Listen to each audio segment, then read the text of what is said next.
சுரேஷ் படிச்சவர் எந்த வகையில அறிவுக்கு புறமா சொல்லலாம் பார்த்தேன் சார். தவறு என்று ஒத்துக்கொள்ளும் பொழுதுதான் சரியான விஷயத்தை செய்ய முடியும், சரியான விஷயத்தை நோக்கி நகர.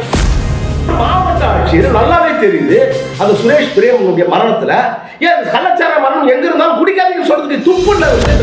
இன்னைக்கு பிஜேபி, பாமக, நாம் தமிழர் கட்சி, தேமுதிக, அதிமுக உள்ளிட்டவர்கள்லாம் வந்து இதுக்கு மாற்றா சரியான யோசனை சொல்லாம பதவி விலகணும்னு சொல்றதும், முதலமைச்சர் பதவி விலகணும்னு சொல்றதும், ஆட்சியை வந்து உடனடியாக வந்து கலைக்கணும் சொல்றதும் எந்த அளவுக்கு அறிவுக்கு பொதுவானது, நாகரிகமானது என்பதை. ஏன்னா இவர்கள் எந்த வகையிலாவது நாங்கள் மது எதிர்ப்பு உறுதிமொழி எடுக்கிறோம் எங்களால் சொல்ல முடியுதா? ஏன் ஒரு அக்யூஸ் தானே, இவர் அக்யூஸ் தானே, கொலை மறுக்க, அதாவது மற்ற சாவறதுக்கான விஷயத்துக்கு காரணம். இதெல்லாம் எவ்வளவு பெரிய அக்கிரமம். ஏன் இந்த 3 பேர் மட்டும் கோவிந்தராஜ் உள்ளிட்ட 3 பேரை போட்டிருக்கிறீங்க? ஏன் அந்த சம்பந்தப்பட்ட அதிகாரிகளே அதை சேர்க்கணும்ல? ஏன் அதை செய்ய தவறுது அரசு? சம்பவம் துவக்கத்திலே ஒரு மாவட்ட ஏன்னா குடிச்சிட்டு செத்தவன் அந்த குடும்பத்தை நிராதரவா விட்டு செத்துக்கிறான். கண்டிப்பா அந்த குடும்பத்தை பாதுகாப்பதற்கு நிவாரணம் என்பது அவசியம். மிகவும் மிகவும் மனிதநேயமற்றது, அரக்கத்தனமானது, கடமையை மறந்தது, கடமையை செய்ய தவறியது. சரி, கொலையை வேடிக்கை பார்க்கறது, கொலையை வேடிக்கை பார்க்கறது அது உண்மையும் கூட. மாவட்ட ஆட்சியர் பகிரமா சொல்லியிருக்கோம். தவறு ஒத்துக்கிறது என்ன சார் இருக்குது? அவ்வளவுதான் சார் பெருந்தன்மை இருக்குது, அதெல்லாம் சார் பெரிய மனுஷன் தானே இருக்குது. உளவுத்துறை, புலவுத்துறை, களவுத்துறை எல்லா துறையும் வச்சிருக்கிறவங்க இதெல்லாம் பார்க்க தெரியாதா? இதெல்லாம் பார்க்க முடியாதா? அவர் எல்லாம் அந்த வழக்குல சேர்க்கணும் சார், சேர்க்கணும்.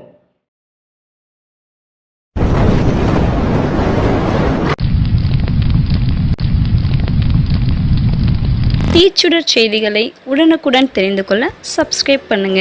கூடவே பக்கத்தில் இருக்க பெல் பட்டனை பிரஸ் பண்ணுங்க.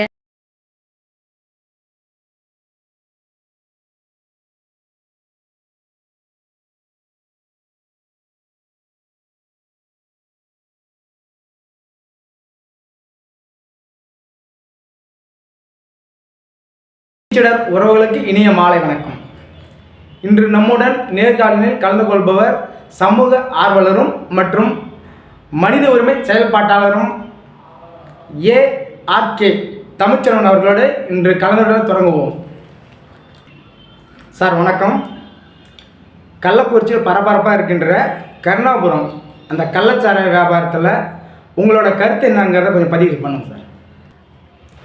தீச்சுடர் நேயர்களுக்கு இனிய மாலை வணக்கம். நெஞ்சி பொறுக்குதில்லை என்ற வரிகள் தான் நம் நினைவுக்கு வருகிறது என்பதை நாம் கண்ணுற முடிகிறது. கருணாபுரம் கள்ளக்குறிச்சி சம்பவத்தை பொறுத்தவரையிலும் ஊடகங்கள், பத்திரிகைகள் பல்வேறு வகைகளிலே தலைப்பிட்டு கட்டுரைகளும் நிகழ்வுகளும் பதிவு செய்து கொண்டிருக்கிறார்கள். கள்ளக்குறிச்சி என்பதை கள்ள சாராயக்குறிச்சி என்றெல்லாம் பதிவு செய்து வந்து கொண்டிருக்கிறது. மிக ஒரு கொடூரமான ஒரு சமூக கொடுமையை தனக்கு பொறுப்பில்லை என்று சொல்லக்கூடிய வகையிலே, தனக்கு எவ்வகையிலும் சம்பந்தமில்லை என்று சொல்லக்கூடிய வகையிலே ஆளும் அதிகாரமிக்கவர்கள், எதிர்நிலையில் அதிகாரமிக்கவர்கள் எல்லாம் தங்களுடைய செயல்பாட்டு மூலமாக தெரியப்படுத்தி கொண்டிருக்கக்கூடிய போக்கு என்பதால் இருந்து கொண்டிருக்கிறது. அது தவிர்த்து நடந்த நிகழ்வு இனி நடக்காமல் இருப்பதற்கு எப்படி ஆரோக்கியமாக திட்டமிட வேண்டும் என்ற முறையில் ஒரு அறிவுபூர்வமாக ஒரு மனிதநேயத்தோடு சிந்தித்து செயல்படுகிற போக்கு என்பது இல்லை என்பதை தான் நடக்கிற நிகழ்வுகளில் நாம் கண்டுவர முடிகிறது. மது ஒட்டுமொத்த மானுட சமூகத்தில் பல ஆயிரம் நூற்றாண்டுகளாக இருக்கக்கூடிய ஒரு விஷயமாக இருந்தாலும் கூட அந்த மதுவிலிருந்து மீண்டு வரக்கூடிய சமூகம் என்பதுதான் நாகரிக சமூகம் என்பதை அறிவார்ந்தவர்களால் ஏற்றுக்கொள்ள முடிகிறது. இது ஒரு கோட்பாடு. இந்த சூழலில் கருணாபுரத்தில் நடந்திருக்கக்கூடிய நிகழ்வு என்பது ஒரு பகிரங்கமான ஒரு படுகொலை என்பதை எந்த வகையத்திலும் மறுதளிக்க முடியாது. கருணாபுரம் சம்பவத்திலே சுரேஷ் விஷயத்தில் துவங்கி, சுரேஷ் மரணத்தில் துவங்கி, பிரேம் மரணத்தில் துவங்கி, அன்றைய தினம் 18-19 தேதிகளில் 12 பேராக இருந்து இன்றைய வரையிலும் கூட 65 எட்டி கொண்டு இருக்கக்கூடிய நிலைமையும், பலர் சிகிச்சை பெற்றுக் கொண்டிருக்கக்கூடிய நிலைமையும், இன்னும் சிலர் சிகிச்சை பெற்று திரும்பி இருக்கக்கூடிய நிலைமையும் இருந்து கொண்டு இருந்தாலும் கூட இப்படிப்பட்ட துர்விஷயங்கள், இப்படிப்பட்ட சமூக கொடுமைகள் நிகழ்ந்திருக்கிறது, இதை களைய வேண்டும் என்ற முறையில் ஆளும் அரசும் சரி, எதிர்க்கட்சிகளும் சரி, அரசியல் கட்சிகளும் சரி, மக்கள் பிரதிநிதித்துவ சட்டப்படி தங்களுடைய பங்களிப்பை செலுத்துவதற்கு மனிதநேயத்தோடு அறிவியல் பூர்வமாக அணுக தவறி இருக்கிறார்கள் என்பதை நாம் கண்ணுற முடிகிறது. என்ன பல ஊடகத்தில் நம்ம பார்த்துட்டோம். ஒருங்கிணைந்த நீதிமன்ற வளாகம், வட்டாட்சியர் அலுவலகம், நகர காவல் நிலையம், இது அருகையில் இது நடக்குதுன்னு சொல்லிட்டு 30 ஆண்டுகளாக செய்திருக்கிறதாக அவர் வாக்குமூலம் கொடுக்குறார். நான் ஒரு 6 வியூவில் இதை பார்க்குறேன். அதாவது லெனினுடைய ஒரு வாசகம் எனக்கு நினைவுக்கு வருது. அரசு ஒரு ஒழுங்குபடுத்தப்பட்ட வன்முறை கருவி என்பதை நான் கைது செய்யப்பட்டிருக்கக்கூடிய கண்ணுக்குட்டி என்ற கோவிந்தராஜின் வாக்குமூலத்திலிருந்து சொல்ல வருகிறேன். ஏனென்று சொன்னால் 30 ஆண்டு காலமாக அத்தொழிலை, கள்ளச்சாராய தொழிலை செய்து கொண்டிருப்பதாக அவருடைய வாக்குமூல பதிவு என்பது தெரியப்படுத்துகிறது. 24ஆம் தேதி எதிர்க்கட்சி தலைவர் மரியாதைக்குரிய எடப்பாடி பழனிசாமி அவர்கள் உண்ணாவிரதம் இருக்கிறார். நேற்றைய வரையிலும் கூட 10 ஆண்டுகள் ஆட்சியிலிருந்து அவருடைய அண்ணா திராவிட முன்னேற்ற கழகம் தான். எந்த வகையில் மறுதளிக்க முடியாது. அவர் எந்த பொறுப்புமே இல்லாதது போல உடனடியாக பதவி விலகுங்கள், ஸ்டாலின் பதவி விலக வேண்டும், தமிழக முதலமைச்சர் பதவி விலக வேண்டும் என்று சொல்கிறார்கள். ஆக எதிர்நிலை உள்ளவர்களை தூற்றுவது, பழியவர்கள் மீது போடுவது என்ற போக்கு என்பதுதான் இருந்து கொண்டிருக்கிறது. இதை தவிர்த்து ஏதோ இவர் கண்ணுக்குட்டி போனவங்க, கோவிந்தராஜ் போன்றவங்க சாராயம் வித்தாங்கன்னு சொல்லி அவங்கள அரெஸ்ட் பண்ணிட்டு அதில் புலகாகிதம் அடைகிற ஒரு போக்கு என்பது தான் அரசியல் வட்டாரத்தில், ஆளுங்கட்சி வட்டாரத்தில், அதிகாரிகள் வட்டாரத்தில் இருக்கிறதா பார்க்க முடியுது. நீங்கள் பொதுவாக ஒட்டுமொத்த சாராய வழக்குகளில் கைது செய்யப்படக்கூடிய நபர்களை பார்த்தோம் என்றால் அவெல்லாம் கண்ணு உள்ள வாங்கி தாடி வளர்த்துன்னு மீசை வளர்த்துக்குன்னு ரொம்ப உடல் மெலிஞ்சு போய் இப்படி இருக்கக்கூடிய ஆட்களை தான் நீங்கள் மொத்தமாக நம்ம சர்வே பண்ணோம்னா, ஆய்வு பண்ணோம்னா இப்படி இருக்கக்கூடிய ஆட்களாக தான் இருக்கிறான். இவன் தான் சாராயம் விற்று கோடி கோடியாக பணம் வருது, லட்ச லட்சமாக பணம் வருதுன்னா இவன் எப்படி இருக்கணும்? இவன் 3 வேளை சாப்பிட்ட மாதிரியே தெரியல. இவன் சாராய வழக்கில் கைது செய்யக்கூடிய யாரையும் ஒரு நல்ல போஷாக்கான உணவு உட்கொண்டனாவே தெரியல. அப்போ இதுக்கு பின்னாடி இருக்கக்கூடிய மாபியா, இதுக்கு பின்னாடி இருக்கக்கூடிய முதலாளிகள், இதுக்கு பின்னாடி இருக்கக்கூடிய அந்த நெட்வொர்க் கைது செய்வதற்கான முயற்சிகள் என்பதுதான் தேவை. அதை நோக்கி போக வேண்டும் என்பதுதான் இங்கு தேவையாக இருக்கு. சார், இந்த சண்முக கொடுமை நிகழாமல் இருக்கிறதுக்கு, பெண்கள் தாலி எடுத்துட்டு தெருவில் நிற்கிறதுக்கு எந்த ஒரு இதுவும் இல்லாமல் என்ன வழி செஞ்சால் இதுக்கு சரியாக இருக்குது? உங்கள் கருத்தை சொல்லுங்கள் சார். எந்த பொதுமக்களும் எனக்கு மது வேணும்னு சொல்லி கேட்டு வாக்களிக்க ஒன்றும் கியூவில் நிற்கல, ரேஷன் கடையில் ஒன்றும் கியூவில் நிற்கல. மது வித்தாகணும்னு சொல்லி யாரும் ஒரு பெரிய அளவில் டிமாண்ட் பண்ணல அரசுகளை. ஆனால் மது விற்பது அரசின் அறமாகிவிட்டது, மது குடிப்பது குடிமக்கள் அறமாகிவிட்டது என்ற மாதிரியான ஒரு போக்கு என்பது இருக்குது. ஒரு அரசு திட்டமிட்டு மது விற்பதற்கான ஏற்பாட்டுகள் என்பது வருகிறது. அப்போ மது சமூகத்தில் என்ன விதமான தீமைகளை ஏற்படுத்தி என்பது அரசுக்கு தெரியும், அறிவார்ந்த சமூகத்துக்கு தெரியும். அப்போ மது வேணும் என்பவர் வாங்கி செல்கிறார். அது வாங்கி சென்று குடிப்பதன் மூலமாக குடும்பத்தில், சமூகத்தில் ஏற்படக்கூடிய தீமைகள் அனைத்தும் அரசு அறியக்கூடியது. அந்த மது நோயாளிகளை, குடி நோயாளிகளை மீட்டெடுப்பதற்கான ஒரு ஒரு கட்டமைப்பை உருவாக்க வேண்டியது, செயல்படுத்த வேண்டியதும் அரசுடைய கடமை. அப்போ இதை நேற்றைய ஆண்டு அரசுகளும் சரி, இன்றைய ஆண்டு அரசுகளும் செஞ்சிருக்காங்க பார்த்தா இல்லை. டாஸ்மாக் கடையை நேற்று ஆண்டு அரசுகள் நடத்தியிருக்கிறாங்க, இன்றைக்கி ஆளக்கூடிய அரசு நடத்திட்டு இருக்குது. ஏங்க, அதாவது தமிழகம் முழுவதும் ஒவ்வொரு பகுதி வாரியாக ஆரம்ப சுகாதார நிலையங்கள் இருக்குது, ஒவ்வொரு தாலுக்கா வாரியாக தாலுக்கா மருத்துவமனைகள் இருக்குது, மாவட்ட மருத்துவமனைகள் இருக்குது. ஒரு ஒன்றியத்துக்குள்ள 5லிருந்து 10க்கும் மேற்பட்ட டாஸ்மாக் கடைகளை நடத்தக்கூடிய அரசு ஏன் ஒரு ஆரம்ப சுகாதார நிலையத்தில், ஒரு தாலுக்கா மருத்துவமனையில், ஒரு மாவட்ட மருத்துவமனையில் மது போதையில் இருக்கக்கூடிய குடிநோயாளிகள் இருக்கக்கூடியவனுக்கு மறுவாழ்வு அளிக்கக்கூடிய மையத்தை துவக்கல? அப்படி துவக்கி இருந்தா இது மக்கள் மீது அக்கறை உள்ள ஆட்சியாளர்கள், நேற்றைய ஆட்சியாளர்களாக இருக்கட்டும், நீ ஆட்சியாளராக இருக்கட்டும், ஆட்சியாளர்களாக அர்த்தம். ஆனால் அப்படிப்பட்ட ஏற்பாட்டுக்கு இப்போ வரை திட்டம் இல்லை. இந்த கருணாபுரம் மரணத்தில், கள்ளக்குறிச்சி மரணத்தில், சாராய மரணத்தில், விஷச்சாராய மரணத்தில் கூட இப்படிப்பட்ட சிந்தனை போக்கு என்பது ஆரோக்கியமாக உருவாவதற்கு பதிலாக ஆளக்கூடிய அரசு உடனடியாக பிரச்சனை தீர்க்கணும், நிவாரணம் அவசியம் தேவை.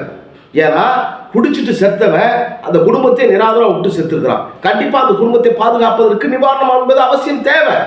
அது ஒரு சமூக கொடுமை, கொடுக்க வேண்டிய கடமை அரசுக்கு இருக்கிறது, அத்தனை இந்த பொது சமூகத்துக்கு இருக்கிறது. அது கொடுத்துதான் ஆக வேண்டும். இது போதுமானது அல்ல. குறைந்தபட்சம் ஒரு 20 லட்சமாவது கொடுக்க வேண்டும், 25 லட்சமாவது கொடுக்க வேண்டும்.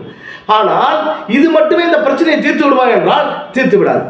இன்னும் மது விற்பனையில் சில நிர்வாக ரீதியான கெடுபிடிகளை கடைபிடிக்க வேண்டும்.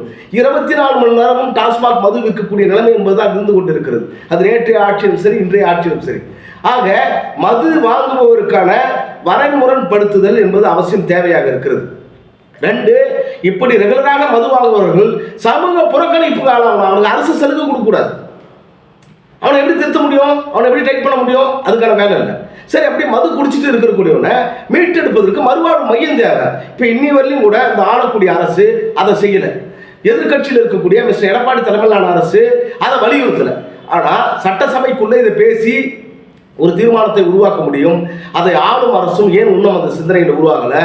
எதிர்கட்சியாக இருக்கக்கூடிய அண்ணா திராவிட முன்னேற்ற கழகத்தினுடைய அந்த டீமும் சரி, இதை சட்டமன்றத்துக்குள்ள இருந்து யார் செய்யலாம்? ஆனால் சட்டமன்றத்துக்குள்ள இருந்து இதை செய்யாம சட்டமன்றத்திலிருந்து வெளிநடப்பு செய்யறாங்க. கேள்வி நேரத்தில் இதை பேச வரும்பொழுது சபாநாயகர் இதுக்கு அனுமதி மறுக்கிறார். கேள்வி நேரம் தவிர்த்து ஏனைய நேரத்தில் கேட்க சொல்றாரு. இருந்து சமூக அக்கறையோடு இதுக்கு பதிலளித்து இப்படி ஆக்கப்பூர்வமாக மதுவிலிருந்து தமிழர்களை மீட்டெடுப்பதற்கு, உழைக்கும் மக்களை மீட்டெடுப்பதற்கு யோசனை சொல்றதுக்கு எதிர்கட்சிக்கு யோகியதில்ல, ஆளுங்கட்சிக்கு அந்த துப்பு இல்லை. இனிமேலாதான் செய்யணும் என்பதுதான் அறிவார்ந்த சமூகத்துடைய எதிர்பார்ப்பு. மறுவாழ்வு மையங்களை துவக்குங்க. டாஸ்மாக் கடைக்கு இன்னும் நேர கெடுபிடி செய்யுங்க. யாருக்கு மது கொடுக்கணும் என்பதை வரமுறைப்படுத்துங்க. மது வாங்குபவர்களுக்கான அரசு சலுகைகளை கட் பண்ணுங்க. இதெல்லாம் தேவை. இன்னும் யோசிச்ச இன்னும் நிறையலாம் வரும் வேண்டியது 1. 2வதாக நம்மளுடைய இந்திய அரசியலமைப்பு சட்டம் அப்படி, அதாவது இன்னைக்கு ஐபிசின்னு சொல்ல, பிஎன்எஸ் தான் சொல்லணும், ஐபிசின்னு சொல்ல முடியாது. 166 ஐபிசி 166 வந்து ரொம்ப தெளிவாக வழிகாட்டுது. எனக்கு என்னங்க அது? அதாவது நம்ம ஏராளமான காவல்துறை நண்பர்களை நான் கூட 30 ஆண்டு கால பொது வாழ்க்கையில் பார்த்துருக்குறேன். வீட்டில் இருந்து தண்ணி பாட்டெல்லாம் எடுத்து வந்துருக்குறாங்க, சாப்பாடு கூட எடுத்து போயிருக்கிறாங்க, யார்கிட்டையும் கை நீட்டுறது கிடையாது. அப்படிப்பட்ட காவலர்களை, காவல்துறை ஏட்டையாக்களை, எஸ்ஐக்களை, இன்ஸ்பெக்டர்களை, எஸ்பிக்கெல்லாம் கூட நான் பார்த்துருக்குறேன்.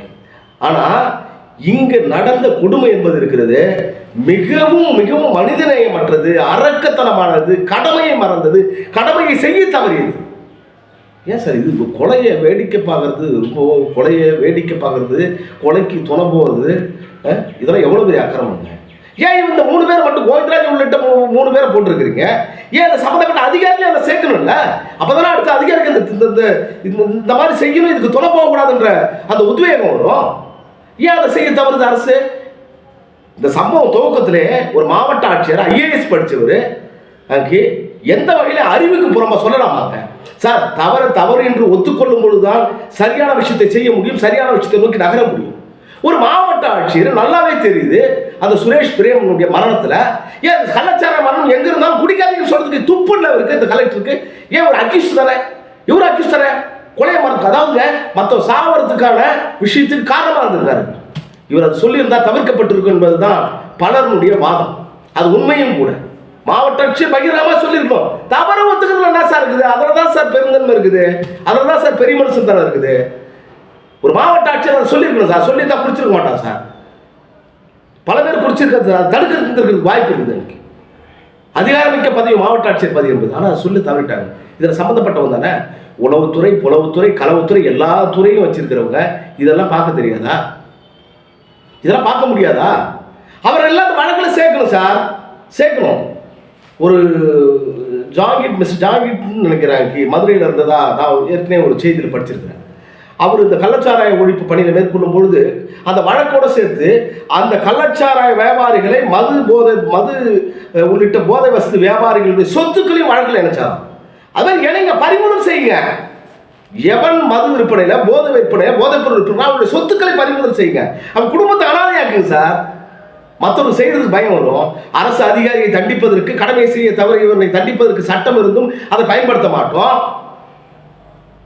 சமூக செயலில் ஈடுபடக்கூடிய பொதுமக்களை தண்டிப்பதற்கான சட்ட வழிமுறைகள் இருந்தும் பயன்படுத்த மாட்டோம்னா எதுக்கு சார் அரசு? தந்தை பெரியார் எவ்வளவு பெரிய, நாம திராவிட அரசியல்லாம் சொல்றோம். அண்ணா தன்னுடைய அந்த ஆட்சி, தமிழகத்தில் ஆட்சி அமைச்ச போது இது பெரியாருக்கு சமர்ப்பணம் சொன்னார். அவ்வளோ மகத்தான அந்த உயர்ந்த மனிதர் பெரியார். காந்திய வழியில் தன்னுடைய பயணத்தை, அரசியல் வாழ்க்கையை துவக்கிய போது மதுவுக்கு எதிராக காந்தியினுடைய பிரகடனத்தை ஏற்றுக்கொண்டு தன்னுடைய நூற்றுக்கணக்கான, ஆயிரக்கணக்கான ஏக்கருடைய தென்னந்தோப்புகளை, பணந்தோப்புகளை வெட்டி வீழ்த்தினாருங்க. அவர் அரசியல்வாதி, அவருக்கு பொதுவாக இதுவரையிலும் இன்னைக்கு பிஜேபி, பாமக, நாம் தமிழர் கட்சி, தேமுதிக, அதிமுக உள்ளிட்டவர்கள்லாம் வந்து இதுக்கு மாற்றா சரியான யோசனை சொல்லாம பதவி விலகணும்னு சொல்றதும், முதலமைச்சர் பதவி விலகணும்னு சொல்றதும், இந்த ஆட்சியை வந்து உடனடியாக வந்து கலைக்கணும் சொல்றதும் எந்த அளவுக்கு அறிவுக்கு பொதுவானது, நாகரிகமானது என்பதை பார்க்கணும். ஏன்னா இவர்கள் எந்த வகையிலாவது நாங்கள் மது எதிர்ப்பு உறுதிமொழி எடுக்கிறோம் எங்களால் சொல்ல முடியுதா?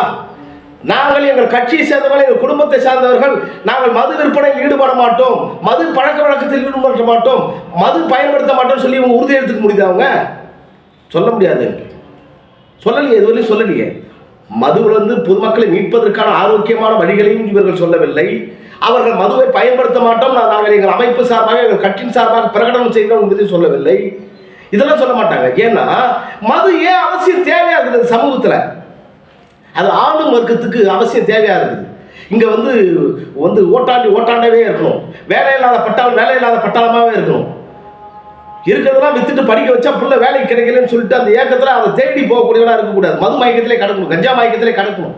இது ஆளும் அரசுகளுக்கு தேவையா இருக்குது. அங்கே அவன் சுயமா யோசிச்சிடக்கூடாது, மயங்கி கிடக்கணும். அதுக்கு மதுவோ போதையோ தேவையா இருக்குது. ஆகவே இதை வந்து நடைமுறைப்படுத்துறாங்கன்னு தான் நம்ம வந்து பார்க்க முடியும். இது குற்றச்சாட்டாவே இப்போ வைக்க முடியும்.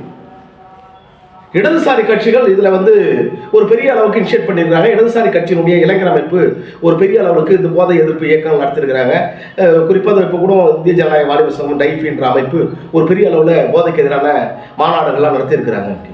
ஏன் இந்த அரசியல் கட்சிகள் இன்னைக்கு அதாவது இவங்க முன்வைக்கிற விஷயம் பாருங்க, பாட்டாளி மக்கள் கட்சியோ, அண்ணா திராவிட முன்னேற்ற கழகமோ, தேமுதிகவோ, பிஜேபியோ மதுவுக்கு எதிராக பிரகடனம் பண்ணி செயல்படுவதற்கு இவர்கள் தயாராக இல்லை.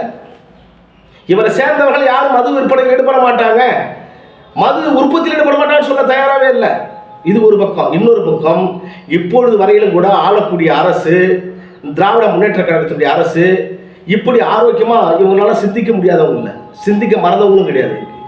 மறுவாழ்வு மையத்தை உடனடியாக அவங்க அமல்படுத்தணும். இந்த நிவாரணம் கொடுத்தது மட்டும் போதாது, இந்த பிள்ளைங்களை படிக்க வைக்கிற சொந்தம் மட்டும் போதாது. எல்லா ஆரம்ப சுகாதார நிலையத்திலும், எல்லா தாலுகா மருத்துவமனையிலும், எல்லா மாவட்ட மருத்துவமனையிலும் உடனடியாக மறுவாழ்வு அமைப்பு மையத்தை துவங்கி சிகிச்சை அளிப்பதற்கான ஏற்பாட்டுக்கு போகும். இல்லைன்னா இது எந்த வகையிலும் நியாயமே இல்லைங்க. இது மிக கொடூரமானதுங்க. அவன் அங்கே டாஸ்மாக் கடை வியாபாரத்துக்காக நீ ஊரில் ஒடிச்ச உடனே அவன் வந்து மெத்தனால கொண்டு வந்துடுவான். அதுக்கு என்ன சார் இது? அந்த கண்ணுக்குட்டி சம்மந்தமான விஷயத்துக்கு வரும்போது பாருங்கள், இன்னும் அவங்க அக்கா பையன் தான் வந்து அட்மினிஸ்ட்ரேஷனாக அந்த வேலைகள்லாம் பார்க்கப்படுவதாக ஊடகங்கள் வாயிலாக அறியப்படும். அந்த மாயான்னு சொல்லக்கூடிய அவன் இன்னும் இதுவரை கைது செய்யப்படலை என்பது தகவல். இப்போ இது ஒரு பெரிய நெட்வொர்க்காகவே இருக்குது. இங்கே ஏன் இதை பிடிச்சி போடுறதுல என்னங்க ஆகிடுது உங்களுக்கு? ஏங்க ரோடு இல்லை, குடிநீர் இல்லைன்னு கேட்குறவன அவெல்லாம் பிடிச்சி போடுறீங்க, பொய் வழக்கு போடுறீங்க. பள்ளிக்கூடம் இல்லை, கல்வி இல்லைன்னு கேட்குறவங்களாம் பிடிச்சி போடுறீங்க. ரொம்ப மோசமானது, கொடூரமானது நீட்டு, அது வேணாம்னு சொல்கிறவங்களாம் பிடிச்சி உள்ள போடுறீங்க. இப்படி படுகொலை செய்கிற, போதை வசதியில் வைக்கிறவங்க கருணையே இல்லாமல் தூக்கி போடுங்களேன். அது துணை போகிற அதிகாரிகளை தூக்கி போடுங்களேன். இதில் என்ன தயவுதாட்சியம் இருக்குது? தப்பே இல்லை சார். நீங்கள் உலக வரலாற்றை எடுத்துக்கொண்டுமே ஆனால் உலகம் முழுவதும் இருக்கக்கூடிய அரசுகளும் சரி, அறிவுஜீவிகளும் சரி, கண்டுபிடிப்புகளும், அறிவியல் கண்டுபிடிப்புகளும் சரி, தன்னுடைய தவறை உணர்ந்து கொண்ட பொழுதுதான் அடுத்த கட்டத்தை முன்னேற்றத்தை அடைந்திருக்கிறார்கள். மக்கள் வரவேற்றிருக்கிறார்கள், சமூகம் வரவேற்றிருக்கிறது. ஆகவே ஆளக்கூடிய திராவிட முன்னேற்ற கழக அரசு இதில் எந்த விதமான வகையிலும் கௌரவ குறைச்சலாக பார்க்காமல், இடையூறு செய்யக்கூடிய எதிர்கட்சிகளை ஒரு பொருட்டாக எடுத்துக்கொள்ளாமல், ஆக்கப்பூர்வமான வகையில் உடனடியாக ஆரம்ப சுகாதார நிலையம் முன்னிட்டு, தாலுகா மருத்துவமனை உள்ளிட்டு, மாவட்ட மருத்துவமனை உள்ளிட்டு அனைத்து இடங்களிலும் மறுவாழ்வு மையங்களை துவக்குவது, இதில் சம்பந்தப்பட்ட நேரடியாக தலையிட வேண்டிய அதிகாரிகளை உடனடியாக இந்த குற்ற வழக்கில் இணைப்பது, இந்த குற்ற வழக்கிலே நேரடியாக அந்த சம்பந்தப்பட்ட அதிகாரிகளை கொலை வழக்கிலும் அவர்களை இணைப்பது என்பதுதான் ஒரு அச்சத்தை ஏற்படுத்தும். அதே போல இந்த வகையான போதை விற்பனையில் ஈடுபடக்கூடியவர்களை சொத்துக்களை பறிமுதல் செய்து வழக்கிலே இணைக்க வேண்டும், எந்தவித தயவுதாட்சியம் இல்லாமல். அப்பொழுதுதான் அவர்களுக்கு ஒரு அச்சத்தை ஏற்படுத்த முடியும். டாஸ்மாக் கடைகளிலே வாங்குபவர்களுக்கு ஒரு விதியை கொண்டு வர வேண்டும். அந்த டாஸ்மாக் இது மாதிரி தொடர்ச்சியாக பெறுபவர்களுக்கு எந்த விதமான அரசு சலுகையிலும் தரக்கூடாது. அவர்களுக்கு சமூக புறப்பணிக்கு உள்ளாக்குவதற்கான ஏற்பாடும் செய்ய வேண்டும். அப்போதான் கொண்டு வர முடியும். அதுக்கான இதை நோக்கி போவது என்பதுதான் சரியாக இருக்கும் என்பதை இத்தருணத்திலே பதிவு செய்து கொள்கிறேன். எங்கள் தீச்சுடர் நேயர்களுக்காக உங்கள் பொன்னான நேரத்தை ஒதுக்கி மக்களுக்காக ஒரு நல்ல கருத்தை பதிவு செய்த ஐயா அவர்களுக்கு மிக்க நன்றி. இந்த மானுட சமூகம் விட்டு சென்ற மிச்ச சொச்சங்களை மீட்டெடுத்து மானுட சமூகத்தின் மனசாட்சியாக இருப்பதுதான் ஊடகத்தினுடைய அத்தியாவசியமான பணி. அந்த முறையிலேயே தங்களுடைய பணியை கட்டமைத்துக் கொண்டிருக்கக்கூடிய தீச்சுடனுடைய அத்துணை நண்பர்களுக்கும் வாழ்த்துக்களை வணக்கங்களை உரித்தாக்கிக் கொள்கிறேன்.